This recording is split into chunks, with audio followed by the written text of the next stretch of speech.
Alright, today's lesson is called Think Outside of the Box.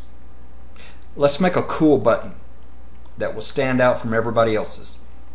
So let's get started. Let's click on the rectangle tool and let's draw out a rectangle, and let's make it 200 pixels wide by 70 on the height and hit enter. There we go. And let's change that color to black. Very nice. We hit our pointers tool. Now the way I lay out a button is different maybe from other people, but it's a very efficient way of doing it. So let's just position that right there for the time being, and let's go back and click on the rectangle tool, and let's draw out one more rectangle, and let's make that rectangle smaller than the first one. So let's go 150 on the width by 35 on the height and click enter. Very good. Go back to your pointer tool, or you can hit V. Excuse me. Alright, we got two products here. Now let's make a third product. This time excuse me, this time when we hit the rectangle tool, let's click it and hold it. That way we can drop down to the star shape, and let's draw out a star here. Alright, very nice.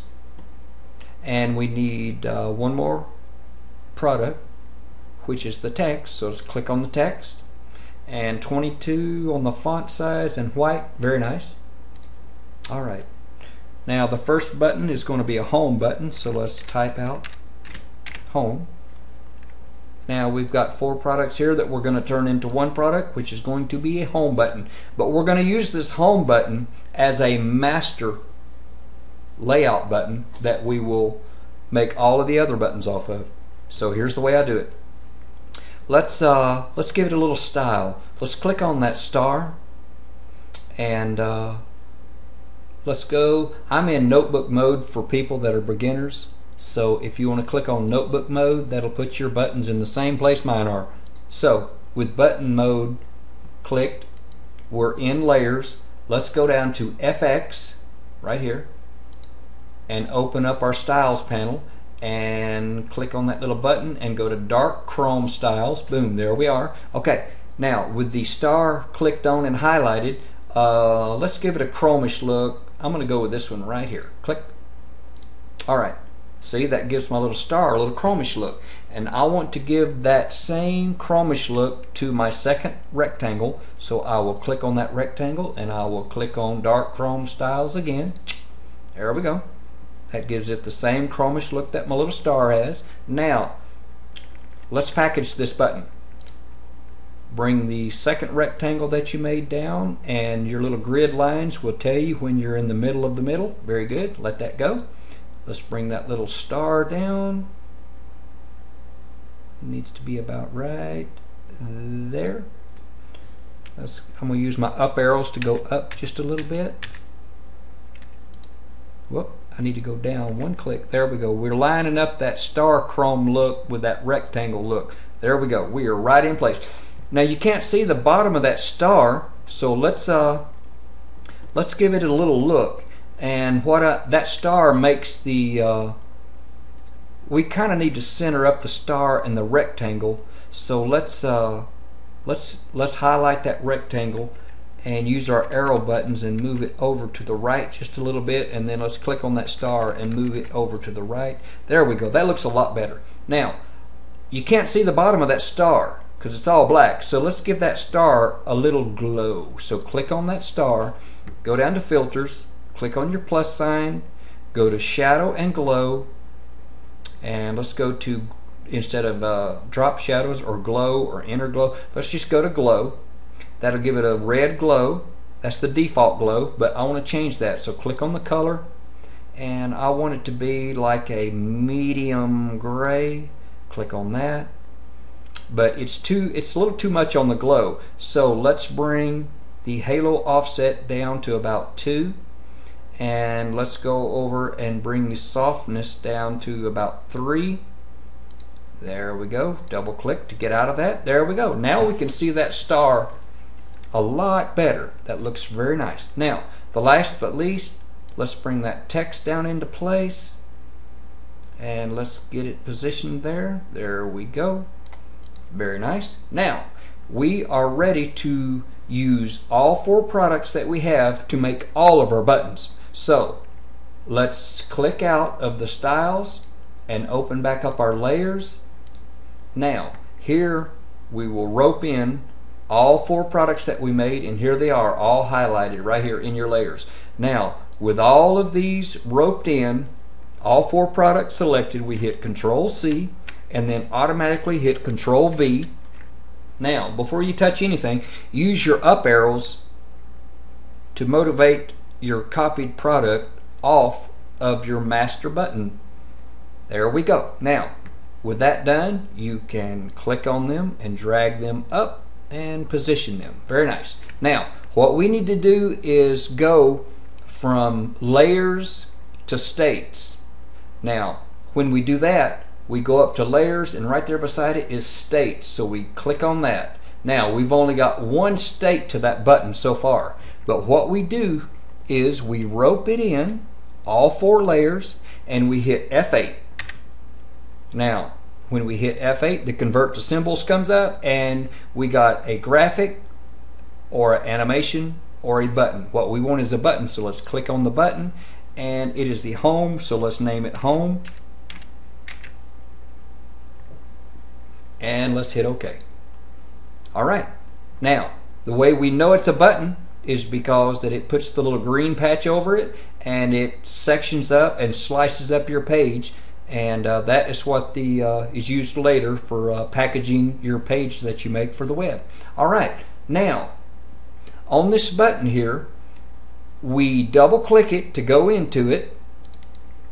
Now, if you'll notice up here, the page, and then you got the little home button with the flag. If we click on that page, that takes us back out of that button. If we double click the button, it takes us back into it. And when you double click and go into the button, over here you can see that it has 1 layer which is up, the next layer which is over, the next which is down, and the next is over while down.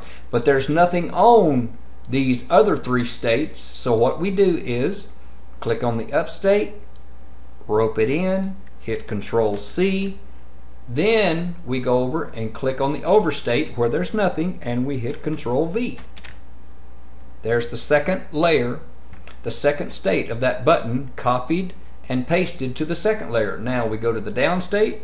We've got it copied, so let's just hit Control V again. There it is.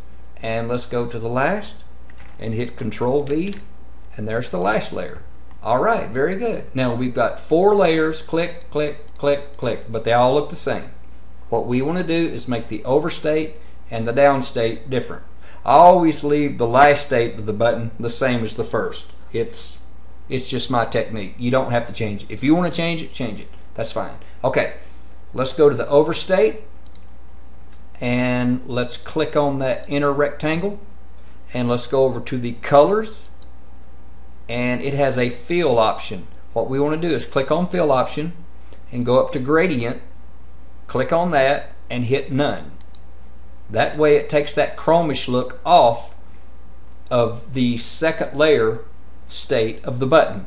And what we want to do now is go back and do something to it that will make it look a little different when you hover over it. So now that we've taken that chrome look off, let's go back and click on the colors panel again, and let's go to a dark gray, and it'll pop right back up there. There we go.